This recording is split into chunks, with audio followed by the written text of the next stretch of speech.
Hello! Si Bernie Batin po ito, ang pinakamasugid na tindera sa social media. So ngayon po ang ating official house tour. So welcome to my house. Let's go! So guys, no, bago yan, ipapakita ko ng ating garahe. So diba ito yung bago kong pinagawa. Dati kasi ito, ano lang siya, yung rough lang na semento. So ngayon may mga tiles na po siya. So mas magandang tingnan. At ito yung ating garden. So, ang ipapagawa natin yung ipapalandscape po po yan. Hindi pa yan tapos kasi diba, ang lakas-lakas ng ulan, may bagyo. So, hindi ko muna siya pinagawa. Kaya baka next week, papagawa ko na siya. At welcome to my humble home. Ayan. Pasok po kayo. Pero syempre, dapat, para may surprise. Ayan. So, pasok po tayo. Ayan. So, welcome to my humble home. Ganon. So, pasok po. Actually guys, ito pala, smart lock na po siya para mas bongga, di ba? Binili ko po ito sa Uzbekistan, medyo mahal nga lang. Chares! Ayan! So, pagbungad po ninyo sa aking maliit na bahay, so bubunod po sa inyo ang aking living room. Living room! Tama po ba? So, meron po akong TV dito na actually guys, tawag dito, talagang pinangarap ko magkaroon ng sariling TV na malaki. So, kasi di ba nung mga bata po kasi kami noon, naranasan po namin na nakikinood lang. Tapos, ang nakakaloka pa, pinagsasarado ka ng bintana at ng pintuan. So, ang sakit sa pakiramdam na gano'n yung ginagawa nila sa'yo. Kaya sabi ko sa sarili ko, pag paglaki ko, bibili ako ng malaki at sarili kong TV. At eto na nga po. Kaya thank you so much kay Lord God. At syempre, ayan, ipakita natin ng buo yung ating, ano tawag din? I forgot. So ayun guys, at dito yung aking silver play button. Diba? Pasubscribe na po yung ating YouTube, Vernicular Vlogs. Ayan, TikTok, Facebook, YouTube, Vernicular Vlogs. Diba? Kasi kung napapansin itong bahay guys, puro minimalist lang na color. Gold, white, beige, brown. Kasi ganoon yung mga gusto kong kulay para maaliwala sa mata. At syempre, ang aking sala. Ayan. So very simple lang yung aking sala guys, no? May isang accent chair. Tapos yung sofa. Tama ba? Sofa. Tapos yung table, center table, at ito, ayan lang, para very minimalist lang. At naglagay ako ng carpet na medyo, ang tawag dito, furry ba yun? Basta yun na yun. Diba? So simple lang yung aking sala. Diba? At syempre, ito nga, nakakaloka, napagod ako mag-assemble nito. So malapit na ang Pasko, syempre nag-assemble tayo ng Christmas decor. O, diba? So may pa-Christmas light na rin siya. At syempre si Santa, Papi, di ba, napakaganda. Pina-customize ko kasi ito guys. Yes, Decor My Way yata yung Facebook page na napakabait ng mga seller dyan, napaka-entertaining, napakadaling kausap, at binigyan tayo ng big discount, di ba? At syempre, yung ating display area lang dito sa side. Yan, yung flower. Di ba sabi ko nga sa inyo, gusto ko na yung mga itong kulay, mga white, beige, gold, ganyan na mga kulay para malinis sa mata at hindi masyadong magulo sa paningin. At syempre, ipapakita ko sa inyong aking kusina. Ayan. So sa gilid po ng ating kusina, meron po tayong dito, massage chair para pagpagod ka, galing sa work or galing kung saan-saan. So meron massage chair dito para relax. At syempre yung aking dining table na 8-seater. Ayan. At napapasin yung ating center display dito sa ating table guys. Ito rin po, tsaka yung Santa Papi, isa lang po yung pinagkuhanan ko at pinagbilhan. Customized din po yan. Made of kapis and kinembo. Ayan, bongga lang siya. At syempre, yung ating mirror, wall mirror, na kung saan, may mga konting display naman tayo dito. Ito guys, galing pa to ng ng Hong Kong. O diba, bili ko pa from Hong Kong yan. Kasi ako po, pag nagtatravel po ako abroad, ang talagang binibili ko para sa sarili ko, yung mga pwede display na galing sa iba't ibang mga bansa para, ayun, yun na naman yung gusto ko eh. Di ba, bukod sa pamimili natin sa mga kamag-anak, kaibigan ng mga pasalubong, syempre, dapat meron din sa akin. Ayan, very simple siya ng mga halahalaman, candle holder ba ito, basta ganyan. At syempre, yung aking Cirrus chair, nandito na siya. Dati ba nasa living room siya? Eh wala kasing space doon. Eh ayaw ko naman siyang ilabas kasi sa labas kasi may mga ibon na lumilipad, mga pusa. Baka tailan ng pusa ka ng ibon to. Dirty, ayoko ng ganon. At meron akong mini bar counter. Ayan. May mini workout ako, pwede ako uminom guys ha. Ayan, actually matagal na. 2012 ata, yung last na uminom ako. O, di ba matagal na, no? So, bongga naman. Bongga naman na hindi ka umiinom, hindi ka nag-iossi. Kasi, anak ko, napakamahal pag may bisyo. Di ba? Alam mo, isa lang bisyo ko guys, kumain. Yun lang yung gusto-gusto ko kumain. At eto ang aking kitchen area. Very simple lang guys. Ayan. So syempre, may mga laman-laman naman na yan guys. Diba? Actually naturo ko na kayo the last time, pero wala pa kasi laman to mga to dati. Ayan. Ito yung mga giveaways or yung mga pag nag-judge ako or nag-guess ako, binibigyan nila ako ng mga souvenir. So nakakatuwa naman mag-guess, mag-judge, ganyan. Kasi may mga pa-souvenir na pwede natin i-keep. Diba? Ayan, mga collection mugs. Gusto mo yun? At syempre, meron akong ref. Ref na walang laman. Ano bang laman? Ayan. Puro ano lang. Soda in can. Diba?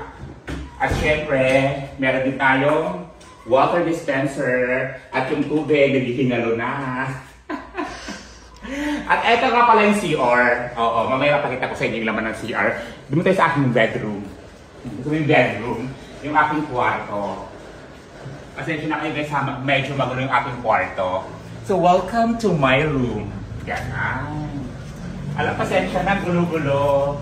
So, ito aking room guys. So, pagpasok nyo, makikita nyo agad dito yung aking accent chair. Itong accent chair nga po pala ay galing po ito sa Princess and Ronron Furnitures. Ayan, i-check nyo po ang kanilang Facebook page. Ang gaganda ng mga design at napaka-affordable pa at magandang quality. At ang aking bed, alam niyo ba guys, nung bata talaga ako sabi ko, kasi may mga nakikita ko ng mga room tour ng mga artista or mga celebrities or kung sino man, kapag nakikita ko yung bed nila na may bed frame, naiinggit talaga ako. Kaya sabi ko, sooner or later magkakaroon din ako ng ganyang bed na may bed frame. Ganon. At syempre, eto, kailangan pag nakahiga, meron tayong patidi dito. O, diba? Syempre, alam niyo, sabi ko sa sarili ko na gusto ko talaga magkaroon ng sariling TV. O, hindi lang isa yung binigay ni Lord, dalawang TV pa. O, diba? At syempre, ako to, bahay ko to, diba? Malamang may picture ako dito. Ano? Sa inyo ba to? Kay birthday lang yan. Ayan, meron po akong ano dito. Ano tawag dito? Hindi ko din alam. Mag-comment na lang kayo dyan. At syempre, may wagang electric fan na pangmalakasan. Ayun lang. Ayoko na masyadong maraming display kasi parang ang gulo sa mata. O, ito yung aking vanity mirror. Ayan. Thank you nga pala kay Sir Jonel na siyang gumawa nito. Actually, siya din gumawa nung fluted panel ko sa living room, pati yung sa bar counter, tsaka yung division ng in-between sala tsaka kusina siya din gumawa. May ilaw yan guys eh. Ayoko ng ilaw. O, diba? At ito yung aking clothes closet. Ano yung clothes closet? Siyempre hindi mo alam, hindi ka nag-grade 1. Ang tawag na aparador. Diba? Ang gulong-gulong aparador. Yan. So, nandito yung mga gamit ko. Actually, konti na yung mga gamit ko dito. Yung talagang gamit ko nasa kabilang bahay namin, sa family house po namin. At ngayon naman po, ituturo ko po kayo sa aking guest room. Gusto mo yon? May pag-guest room. Very simple lang din dito sa guest room. Ayan, pasok po kayo. So pagpasok sa guest room, ang bubukod po sa inyo, napakaraming picture ni Bernie. Ayan, kung gusto nyo humingi ng picture ni Bernie, punta lang po kayo dito. Ayan, marami po yan. So puro Bernie. Talagang bahay ni Bernie to. Actually, ito galing ko sa Bad Choice House, mag-birthday ako. So binigyan na ito sa akin, kaya pwede siya i-display dito. Eh wala pa akong time maglagay ng mga display. Kasi alam niyo na, tagpulan. Tapos may single bed po tayo dito. At yung mga push, kinamit ko, yung mga gamit ka. May upuan na rin dito. May mirror. At syempre, eto. Pinagawa ko kay Sir Juni. Di ba ang ganda? Kapag may mga tawag ito, may mga awards ako natatanggap, dito ko nilalagay. Di ba? Ang daming awards guys, halos buwan-buwan ata may awards ako. Hindi ko alam kung karapat-dapat ko na magtanggap yung mga ganyang awards. Pero anyway, sa mga award giving bodies, maraming salamat! Ito talaga yung pinaka-bongang award ko guys. Sorry. 15th Star Awards for Music. PMPC Star Awards for Music. Novelty Artist of the Year. Ako doon. Sa kantang Pabili 150. Under Ivory Music and Videos. At syempre, sabi ko nga sa inyo, mahilig ko ako sa mga sapatos. At kung napapansin nyo, mostly mga sapatos ko mga white. Di ba mostly mga white, ayan. Mga ganito, ganyan. So, kung gusto mong bigyan ng regalo, sapatos na lang talaga na. Mga footwear, ayan. May mga Vans collections. Actually, ito talaga dati guys, oh. Kung saan mall ako pumunta para maghanap nung, anong tawag dito kasi? Classic ba na Vans? Old school? Basta gano'n may tawag sila dito. Eh, nakikita ko kay Daniel Padilla. Nakikita ko bumili din ako. Hindi ko siya ginagamit, collection lang talaga siya. Ito din naman, ano ba to? Reebok. Ayan, binigay ng isang supporter natin. Isa siyang doktor. Ayan.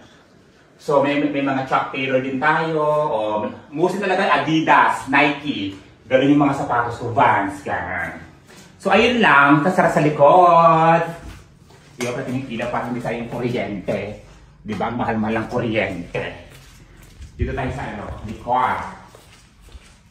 So yung CR, papasilip ko lang ha, very light lang.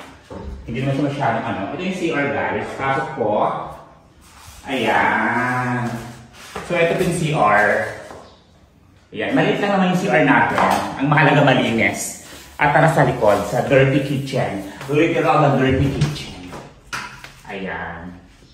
So ito po ating dirty kitchen kung saan nagagalit ang mga lutuan.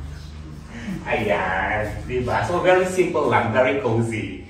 At meron tayong 4-seater na dito para pag luto, gusto mag-breakfast, pwede kang kumain dito. At syempre dito sa likod, my area na magulo.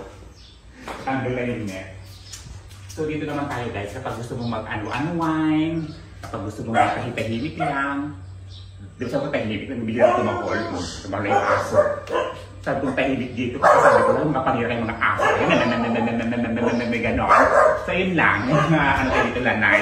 Tapos may mga upuan tayo dito sa likod. Actually yung lupa ko tayo sa dito, sa pinakadulo ng mangga. Ay, sa doon, sa mga aso na itong iinay, nakakaloka kayo. Nag-house to yung tao eh. Dito mga tayo. Ay, so anyways guys, so maraming salamat po. Unang-una kay Lord God dahil sa mga blessings po na ipinagkaloob niyo po sa akin. At sa mga followers ko at supporters ko na patuloy po nagmamahal at sumusuporta po sa akin. Maraming salamat po. Naway, patuloy niyo po akong suportahan. Mabuhay po tayong lahat. At again, ako po si Bernie Batin, ang nakakaloka at pinakamasungit na tindera sa social media na nagsasabing, to God be all the glory. See you po sa ating next vlog. Bye everyone. Don't forget to subscribe. Ganon! Nakakaloka.